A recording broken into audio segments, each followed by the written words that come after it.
नमस्कार शेतकरी मित्रांनो. शेतकऱ्यांच्या मुलाला लग्नासाठी मुलगी देत नाही किंवा लग्न जुळत नाही, ही शेतकऱ्यांसाठी कष्टकऱ्यांसाठी एक सार्वत्रिक समस्या बनलेली आहे. आणि या समस्येवर चर्चा करत असताना किंवा उपाय शोधत असताना सांगत असताना आपण याच्या आधीच्या काही व्हिडिओमध्ये चर्चा केलेली आहे की ही समस्या का आणि कशामुळे निर्माण झालेली आहे. आणि कुठलीही समस्या निर्माण होते तर त्यावेळेस त्या समस्येवर प्रत्येक समस्येवर उपाय असतात. आणि या समस्येवर सुद्धा 100% खात्रीशीर उपाय काय आहेत की जेणेकरून कुठलाही खर्च न करता सगळ्यांचीच गोरगरिबांची आणि कष्टकऱ्यांची लग्न जुळतील. यावर आपण काही व्हिडिओच्या माध्यमातून चर्चा करणार आहोत. तेव्हा चॅनलवर पहिल्यांदाच आले असाल तर सबस्क्राईब करा, लाईक करा, इतरांना शेअर करा व खाली एक मेंबरचं बटन आहे त्याच्यावर जॉईन करायला विसरू नका. तर लग्न ही एक समस्या सांगत असताना ती कुठल्याही गावखेड्याची किंवा एखाद्या शहराची समस्या नाही किंवा एखाद्या समाजाची समस्या नाही, तर ती तुमची आमची सर्वांची सार्वत्रिक समस्या आहे. दुसरीकडे ही समस्या का निर्माण झाली याच्यावरही आपण चर्चा केली आहे. आणि या समस्येवर उपाय सांगत असताना की लग्न हा आता पहिल्यासारखा पारंपरिक विधी न राहता तो एक प्रकारचा आता एक सोहळा झालेला आहे, एक उत्सवप्रियता झालेली आहे. आणि या उत्सवप्रियतेला कुठल्याही मर्यादा राहिलेल्या नाही. आणि मग ह्या मर्यादा राहिलेल्या नाहीत तर मग आपण लग्नाच्या नावाखाली सध्या जो काही धिंगाणा सुरू केलेला आहे असं म्हणायला हरकत नाही. कारण धिंगाणा जर म्हटलं तर कोणाला याच्यामध्ये राग येण्याचं काही कारण नसावं. कारण लग्न ही एक आपली सांस्कृतिक परंपरा आहे. यातून स्त्री आणि पुरुष यांच्यामध्ये एक परस्पर सहजीवनाचं नातं तयार होतं. आणि ही जी काही परंपरा आहे तर ही हजारो वर्ष जुनी परंपरा आहे. जवळपास सगळ्याच धर्माच्या ह्या विधी ज्या काय आहेत लग्नाच्या तर त्या जवळपास सारख्या आहेत. मग तो धर्म कुठलाही असो, जात कुठली असो. आणि या माध्यमातून ही एक मुलगा आणि मुलगीमध्ये जे काही परस्पर सहजीवनाचं नातं तयार होते तर त्याच्यातून त्यांच्यामध्ये एक जबाबदारीची जाणीव, म्हणजे लग्न हा संस्कार म्हटला जातो. संस्कार म्हणजे चांगल्या गुणांचा स्वीकार आणि वाईट गुणांचा त्याग. आणि मग या लग्नाच्या नंतर जे काही मुला मुलीवर जे काही कुटुंब व्यवस्था सांभाळण्याचं जबाबदारीचं नातं निर्माण होतं.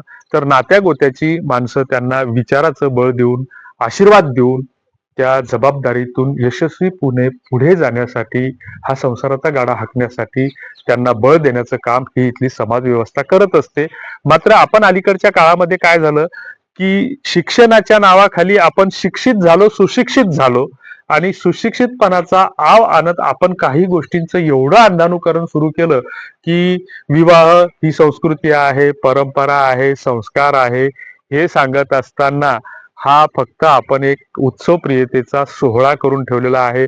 मग त्याच्यामध्ये संस्कृती परंपरेच्या नावाखाली आपण ज्या काही अनावश्यक प्रथा घातलेल्या आहेत तर पहिल्यांदा त्या प्रथा आपल्याला कशा बंद करता येतील यावर कुठेतरी सार्वत्रिकपणे विचार होणं गरजेचं आहे.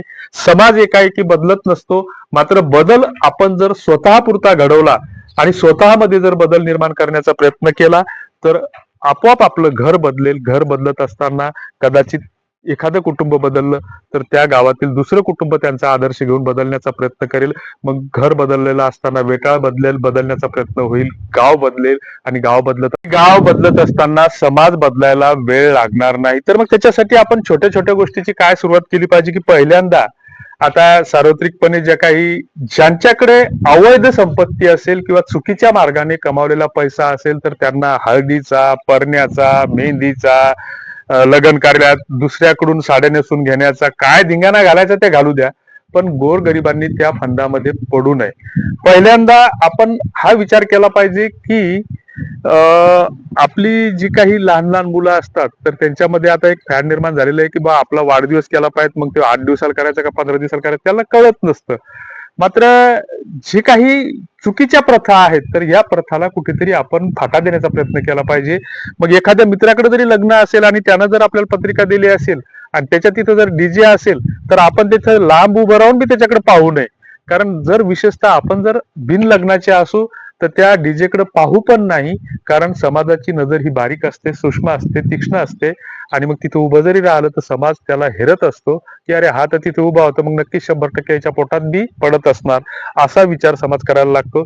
दुसरीकडे ज्यांना ज्यांना शक्य असेल तर ज्यांनी ज्या ग्रामपंचायती पासून तर मोठमोठ्या पदापर्यंत जी काही राजकीय क्षेत्रातील लोक असतात की ज्यांनी समाजासाठी काहीच केलेलं नसतं, काही अपवादात्मक लोक आहेत भास्कर पेरे पाटलासारखे किंवा पोपटराव पवारांसारखे, मात्र सार्वत्रिकपणे जी काय आहेत तर त्यांनी गाव लुटून तालुकाच तोंडाला लावलेला आहे की यांनी समाजासाठी काहीच केलेलं नसतं. त्यांचे सत्कार लग्नाच्या ठिकाणी करण्याचं टाळलं पाहिजे. त्याऐवजी तुमच्या आमच्या विवाह कार्यामध्ये पाणी वाढणारा असेल, पत्रावळी उचलणारा असेल, धावणारी भावकी असेल किंवा आहेर करणारा सोयरा असेल तर त्यांचे आभार मानले पाहिजेत आणि जो लग्न जुळवणारा मध्यस्थ आहे तर त्याचा कुठेतरी आपण सत्कार केला पाहिजे, त्याला भेटवस्तू दिली पाहिजे. ह्या प्रथा कुठेतरी आपल्याला रुजवाव्या लागतील पुन्हा नव्याने आणि त्याची सुरुवात करावी लागेल.